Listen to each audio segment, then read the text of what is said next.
துணை முதல்வராக ஏற்க இருக்கின்ற உதயநிதி அவர்களுக்கு என்னுடைய மனதார வாழ்த்துக்களை தெரிவித்துக் கொள்கின்றேன்.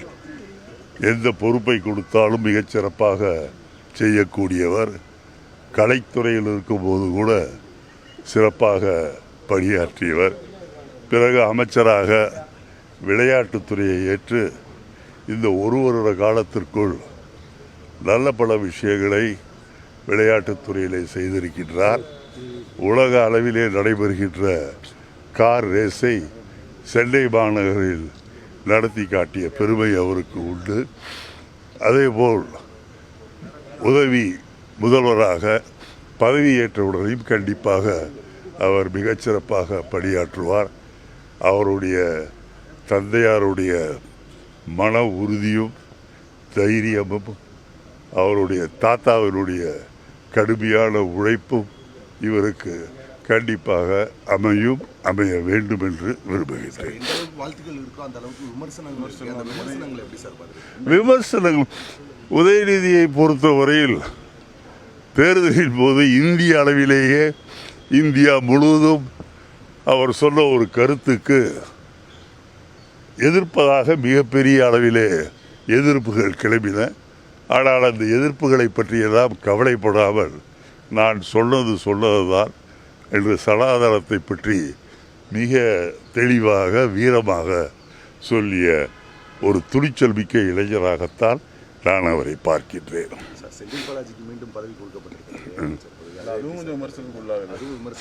இல்லை, விமர்சனம் என்பது ரெண்டு பக்கமும் இருக்கலாம். அவருக்கு கொடுத்தது நியாயம் என்று சொல்லக்கூடியவர்கள் நாங்கள்.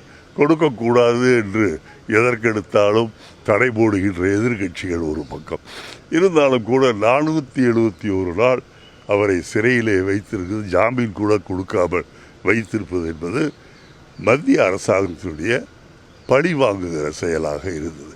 இருந்தாலும் அமைதி காத்து இவ்வளவு நாள் பொறுமையாக இருந்து இத்தனைக்கும் அவருக்கு உடல்நிலை சரியில்லை, இதய கோளாறால் அவர் அறுவை சிகிச்சை கூட சென்றார். கொஞ்சம் கூட அனுதாபம் இல்லாமல் மத்திய அரசு அவரை இவ்வளவு நாள் சிறையிலே வைத்திருக்கின்றது.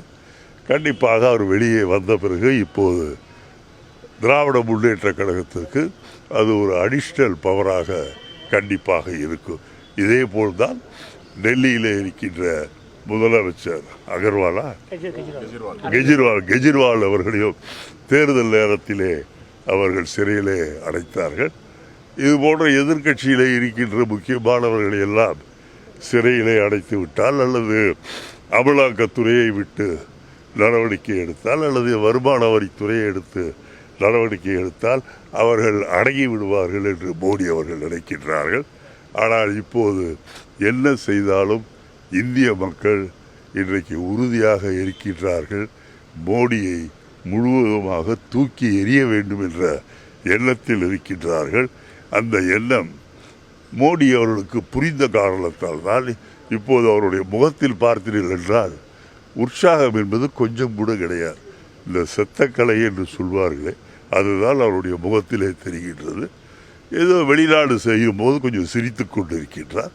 ஒருவேளை அங்கே சில சங்கதிகள் அவரை மகிழ்விக்க செய்யப்படுகின்றன என்று எண்ணுகின்றேன். அவரை பொறுத்தவரையில் இந்தியாவில் நாம் அதிக நாள் இருக்க முடியாது என்பதை தெரிந்து கொண்டவர் போல்தான் அவருடைய பாடி லாங்குவேஜ் இருக்கிறது. திமுக கூட்டணி இப்போ ஒன்று ஸ்ட்ராங்காக இருக்காங்கன்னா ஒவ்வொருத்தரும் ஆட்சியில் பங்கு அப்படின்ற கோரிக்கையை திருமாவளவன் வைக்கிறாங்க. காங்கிரஸ் எல்லாருமே சொல்ல ஆரம்பித்த பிறகு இல்லை, எல்லாரும் சொன்னார்கள். அதற்கு திராவிட முன்னேற்ற கழகமும் பதில் சொல்லிவிட்டது. அவரவர்கள் ஆட்சிக்கு வர வேண்டும் என்பது எல்லா கட்சிகளுடைய விருப்பம்தான். அதில் ஒன்றும் தவறு கிடையாது. அது இப்போது சாத்தியமில்லை என்று எல்லா கட்சிகளும் சொல்கின்றார். ஆகவே அதில் ஒன்றும் தவறாக இல்லை. அதை நம்முடைய முதலமைச்சர் அவர்களை மிக தெளிவாக சொல்லிவிட்டார்கள். திருமாவளவனும் சொல்லிவிட்டார். ஆகவே அதில் தவறு இருப்பதாக நான் நினைக்கின்றேன். கூட்டணி முன்பை விட இன்றைக்கு மிகவும் வலுவாக பலமாக இருக்கிறது. இன்றைக்கு நடக்கின்ற கூட்டத்தில் கூட கூட்டணி தலைவர்கள் எல்லோரும் கலந்து கொள்கின்றார்கள். மிகப்பெரிய கூட்டணியாக வலுவான, ஏன்னா இந்த கூட்டணியை பொறுத்தவரையில் நாங்கள் எண்ணிக்கைக்கு சேராமல் கொள்கைக்காக ஒன்றாக சேர்ந்திருக்கின்றோம். ஆகவே எத்தகைய சதி வேலைகள் நடந்தாலும் கூட இந்த கூட்டணி என்பது சிதறாது, ஒன்றுபட்டுதான் இருக்கும். சார், தமிழக காங்கிரஸ் கட்சி தலைவராக இருந்து நீங்கள் நிறைய புரட்சியில் பண்ணுறீங்க. இப்போ இருக்கிற கட்சி தலைவர்கள்லாம் என்ன சார் கட்சியை வளர்க்குற அளவுக்கு முடிவுகள் பண்ணுறாங்களா? அவங்களுடைய செயல்பாடுகள் உங்களுக்கு பிடிச்சிருக்கா? செயல்பாடுகள் நடந்து கொண்டிருக்கின்றன. தமிழகம் முழுவதும் காங்கிரஸ் தோழர்களுக்கு வேலைகள் தரப்பட்டிருக்கின்றன. இன்னும் கொஞ்சம் தீவிரப்படுத்த வேண்டும் என்பதுதான் என்னுடைய எண்ணம்.